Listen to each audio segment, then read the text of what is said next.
means that necessarily the rapprochement process between Armenia and Turkey needs to be linked to the Nagorno-Karabakh negotiations. I'm not saying that. What I am saying, however, is that there has to be parallel processes, and the processes have to be synchronized.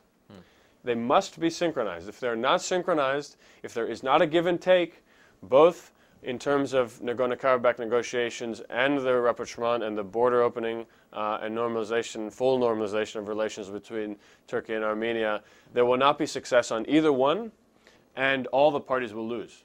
And especially Armenia, because Armenia is kind of caught in the middle, just because of the fact of geography, you know? And so what I think that U.S. policy should be and probably will be predicated upon in the coming months and the coming years on this issue will be to have parallel tracks and will be to have synchronized tracks. I think the best way of looking at it is that there must be synchronization of policies between Yerevan, Baku, whether and officially or non-officially?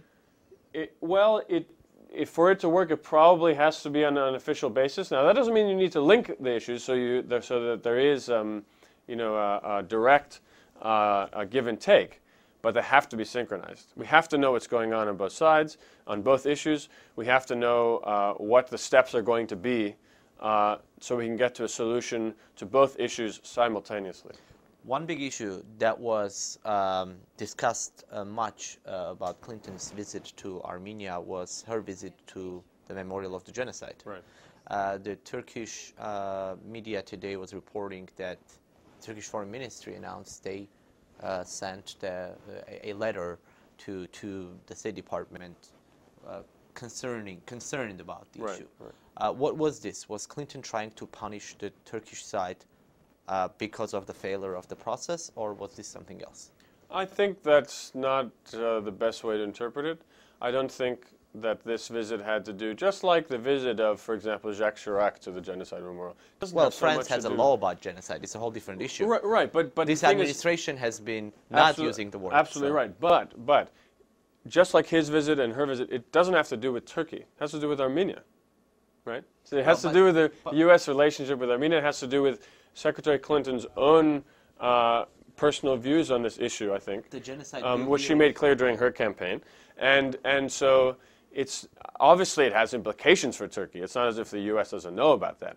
But to think that the United States is going to visit the memorial in order to send a message to Turkey, as opposed to sending a message to the Armenian people and to Armenians all over the world, or ethnic Armenians all over the world, is, I think, to misconstrue the issue. So are you saying the genocide is not a political tool in the hands of the U.S. foreign policy? I think that the United States the best scenario for the United States would be if that didn't have to be a tool, and they would much prefer to keep their hands off it and not to use it in that way, because they know that it's already being used by Turkey and by Armenia and by groups all over the world, whether they be Armenia diaspora, Turkish diaspora, Azerbaijani diaspora. Everyone uses this, and the United States, most of all, the United States would really like not to have to talk about this.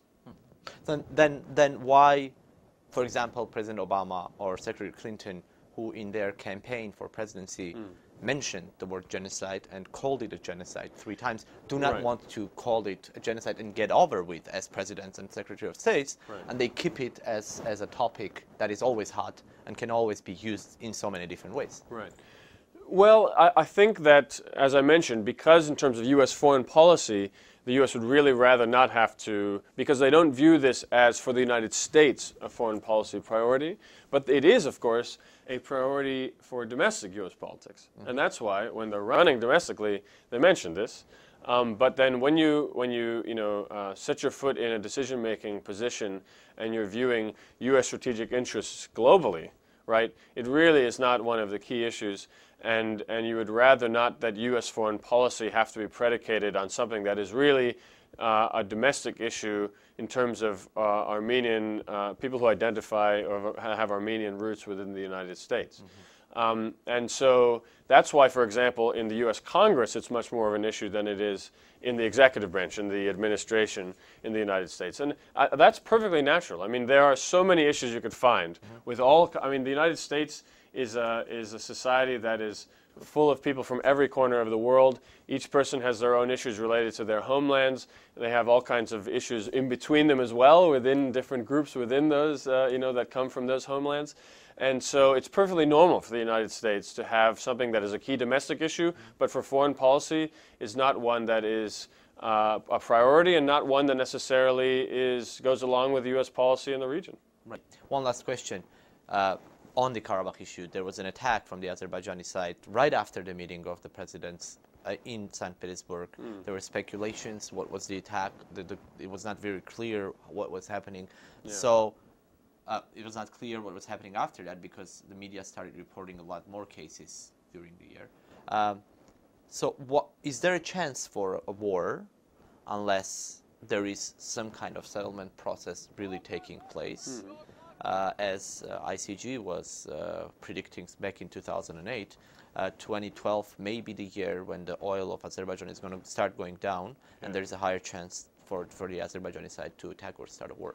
Well, first of all, I don't think it has to do with Azerbaijani energy resources, because since that report was written and since some of those prognostications were made, I mean, Azerbaijan has found new resources, and so I wouldn't make that link necessarily. Okay. But that said, I mean, the Azerbaijani military forces have been built up, and which is understandable given the conflict situation that exists.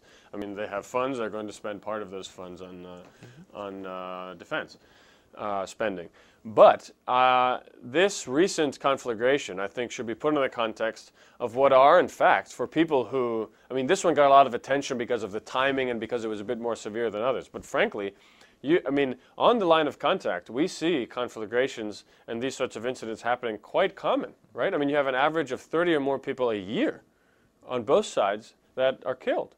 Right? I mean, if not more, exactly. And it underscores more than anything, this incident and all the other incidents like it, that this is the status quo is not a frozen conflict, it's a simmering conflict, right? And it's one that could potentially explode to an extent that would eclipse the conflict in Georgia, right? I mean, a conflict that could go on between Armenia and Azerbaijan, should this reignite, would have disastrous consequences for the entire region and for Europe and for the United States and Russia and Iran and even, Chinese investment in the region. I mean, it would be an absolutely terrible catastrophe for all the parties involved.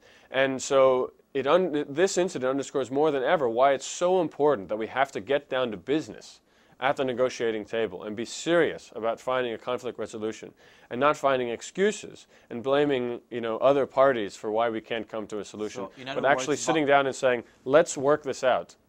In other words, status quo is not a viable option anymore. The status quo, it's not that it's not a viable option, but it's a very dangerous status quo. We need to move beyond the status quo. We need to move to steps, concrete steps in the direction of final conflict resolution. And I know predictions are a bad business and not the best business to have, but if you had to guess or if you had to predict based on your analysis, is there a chance for a serious military or a war process or war happening in the Nagorno-Karabakh anytime soon? I think that if the hopes for a negotiated settlement go out of the window, which is not that strange of a potentiality, then yes, there is the potential for a reignited conflict, as I said. And part of the problem is that we don't have many monitors on the line of conflict. There's no peacekeeping mechanism of any kind on the line of conflict. What could happen is not even if either party wants it to happen, a mistake. A miscalculation could lead to conflict, to a reignition of the conflict, right? And this is why it's simmering. It's not frozen. It could be completely unexpected for everyone involved that it would erupt into a more broad conflict in which, as I mentioned, all of the regional parties and all of the international parties would lose.